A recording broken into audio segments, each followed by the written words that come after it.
Heavenly demon পর্ব 5 নিয়ে আমি হাজির। পর্বের শুরুতে উনচিয়ন হঠাৎ জেগে উঠল, কারণ ন্যানো মেশিন তার শরীরে পেশি ট্রান্সফার কমপ্লিট করেছে। তাই সে জেগে উঠেছে। সে প্রচুর পরিমাণে হাঁপাচ্ছিল। সে ভয়ে ভয়ে বলে, আমি আর এই ধরনের জিনিস চেষ্টা করতে চাই না। ন্যানো মেশিন বলে, আমি আপনাকে সতর্ক করেছিলাম মাস্টার। উনচিয়ন আবার বলে, কিন্তু আমি কেন এভাবে মিথ্যা বলছি? যাই হোক, গার্ড জ্যাঙ্কি এখানে এসেছিল। তারপরে সে বিছানা থেকে নেমে একটা ছুরি উঠিয়ে নিল। সে ঘরের মাঝখানে গিয়ে দাঁড়িয়ে মনে মনে ভাবে, আমি এখন ছুরি টেকনিক ব্যবহার করলে ক্ষতি হবে না, তাই না?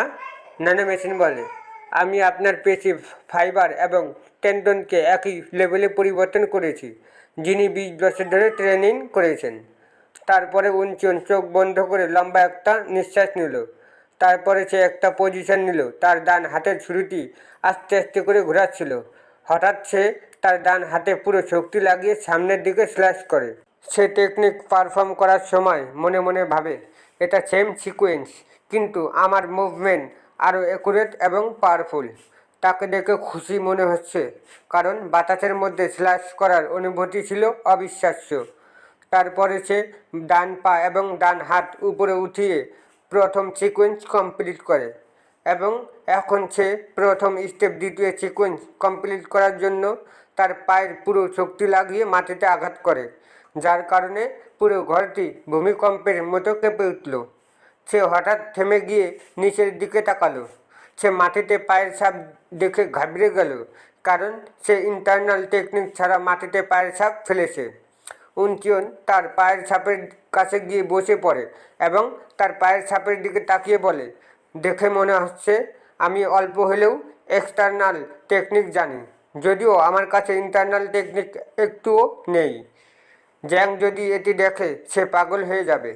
ঠিক এমন সময় কেউ একজন দরজা খটখট করছিল এবং বলে, ইয়ং মাস্টার, আমি আপনার জন্য খাবার এনেছি।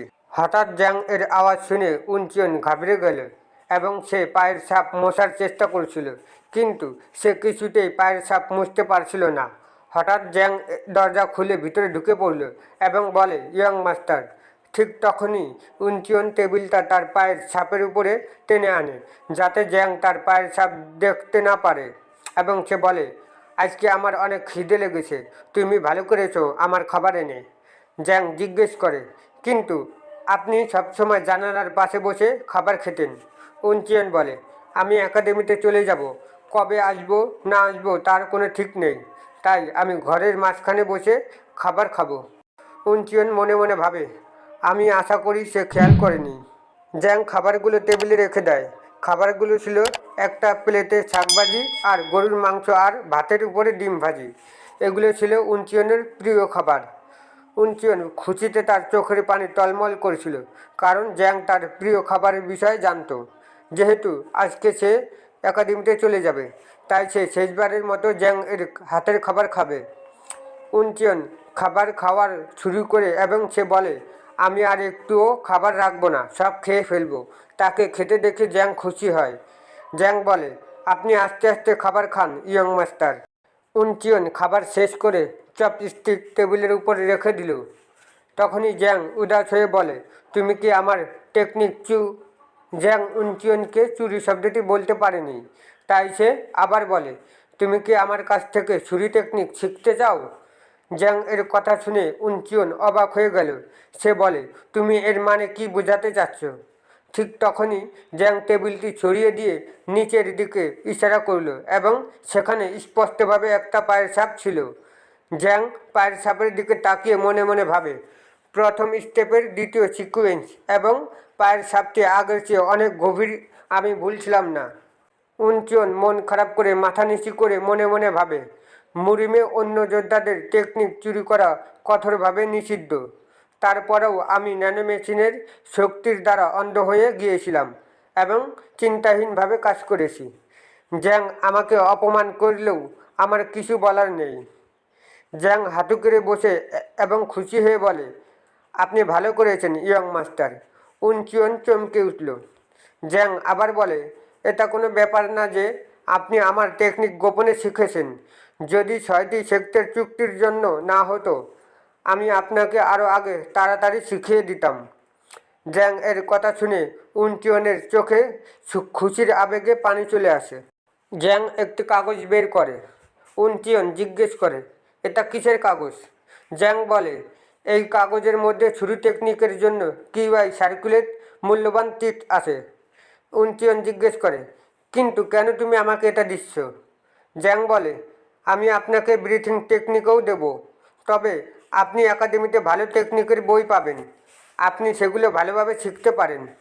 তারপরে উনচিয়ন কাগজটি হাতে নেয় আর কাগজের উপরে পানির ফোঁট পড়ছিল, কারণ উনচিয়ন কাঁদছিল, তার চোখের পানি গড় গড় করে গড়িয়ে পড়ছিল।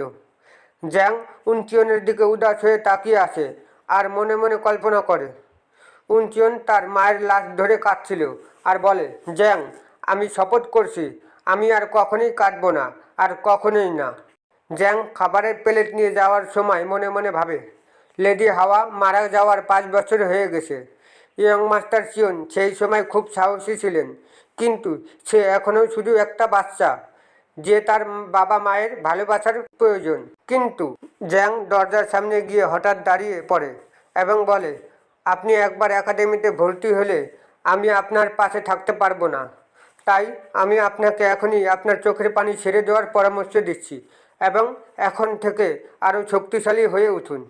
জ্যাং এত কিছু বলার পরেও সে এখনও কাঁদছিল, তারপরেও সে জ্যাংকে ধন্যবাদ জানায়। তারপরে জ্যাং দরজা লাগিয়ে চলে যায়। উনচিয়ন কান্না থামিয়ে দিয়ে তার চোখের পানি পরিষ্কার করছিল এবং সে মনে মনে ভাবে, আর কোনো ভয় নেই, আর কোনো দ্বিধা নেই। মা চলে যেতে পারে, কিন্তু আমার এখনও ফেরার জন্য একটি ঘর আছে। পরের দৃশ্যে এটি হলো ডেমনিক একাডেমির প্রবেশদ্বার এবং এখানে প্রচুর লোকজন ভিড় করেছে, কারণ আজকে ডেমনিক একাডেমিতে ভর্তির দিন। ডেমনিক কাল্টের সমস্ত সেক্টের সদস্যরা এখানে ভর্তি হওয়ার জন্য এসেছে, আর যারা এখানে ভর্তি হওয়ার জন্য এসেছে তারা সবাই লাইন ধরে দাঁড়িয়ে আছে। এখানে কতজন লোক আছে তা আমি বলতে পারবো না, কিন্তু আনুমানিক এখানে 1000-এর উপরে তো হবেই। ছাত্রদের মধ্যে দুজন কথা বলাবলি করছিল। 105 নম্বর ছাত্র বলে, আমি এখন সত্যি নার্ভাস যে আমি আসলে এখানে একাডেমির ভিতরে আসি। 106 নম্বর ছাত্র বলে, এই একাডেমিটি সব প্রিন্টের জন্য একটি বড় টুর্নামেন্ট, তাই আমরা কার পক্ষে আসি সেই বিষয়ে আমাদের সতর্ক থাকতে হবে। কেউ একজন ভেতর থেকে হেঁটে হেঁটে মঞ্চে আসছিল এবং সেই লোকটি বলে, দেখে মনে হচ্ছে নতুন ছাত্ররা খুব উত্তেজিত, কিন্তু আমি এই বছর সত্যিকারের লড়াইয়ের স্পিরিট নিয়ে কাউকে দেখতে পাচ্ছি না। কি লজ্জার বিষয়। তিনি হলেন লর্ড অফ দ্য ফ্লেম। তার নাম হাওয়া মিয়ং লি, রয়্যাল ফ্যামিলির বডিগার্ড এবং পেট্রিয়াসের ডান হাত। আমি তাকে মিয়ং লি বলে ডাকব। মিয়ং লিকে দেখে সমস্ত ছাত্ররা সমালোচনা করছিল। কেউ একজন বলে, এই লাল চুলওয়ালা ব্যক্তি হলেন রয়্যাল ফ্যামিলির বডিগার্ড এবং ডান হাত। অন্য আরেকজন বলে, তিনি হলেন টপ 10 এর মধ্যে একজন। তারপরে আরেকজন বলে, তিনি টপ 5 এর মধ্যে একজন। মিয়ং লি সামনের দিকে তাকিয়ে মনে মনে ভাবে, প্রথম লাইনের ছাত্রদের দেখে প্রতিভাবান মনে হচ্ছে, তারা নিশ্চয় 6টি সেক্টর ইয়ং মাস্টার। তাদের মধ্যে হলো ছাত্র নাম্বার 1 ছাত্র সেক্টর ইয়ং মাস্টার মু ইয়ন চিয়ন, ছাত্র নাম্বার 2 সোয়াত ক্লান্তের ইয়ং মাস্টার গিয়ন চিয়ন, ছাত্র number 3 steel sector young master মিউজিয়াম চিয়ন, ছাত্র number 4 poison sector young master জং সিওম চিয়ন, ছাত্র নাম্বার 5 সেবের সেক্টর ইয়ং মাস্টার ইউচান চিয়ন, ছাত্রী number 6 musician sector young lady ওয়ান রিউ চিয়ন। তাদের সবার বর্ণনা দেওয়ার পরে মিয়ং লি মনে মনে ভাবে, এই বছরে মাইনর প্রিন্সদের জন্য গ্র্যান্ড টুর্নামেন্ট হবে। এই বছরে শুধু একজন মহিলা ছাত্রী আছে। 7 নম্বর ছাত্র কোথায়? মিয়ং লি চমকে গেল, কারণ সেই উনচিয়নকে কোথাও দেখতে পাচ্ছিল না। এই পর্ব এই পর্যন্ত। ভিডিও যদি ভালো লাগে অবশ্যই লাইক, কমেন্ট এবং সাবস্ক্রাইব করুন। আপনাদের সবার ভালোবাসা এবং শুভকামনা নিয়ে আজকের ভিডিও শেষ করছি। ধন্যবাদ।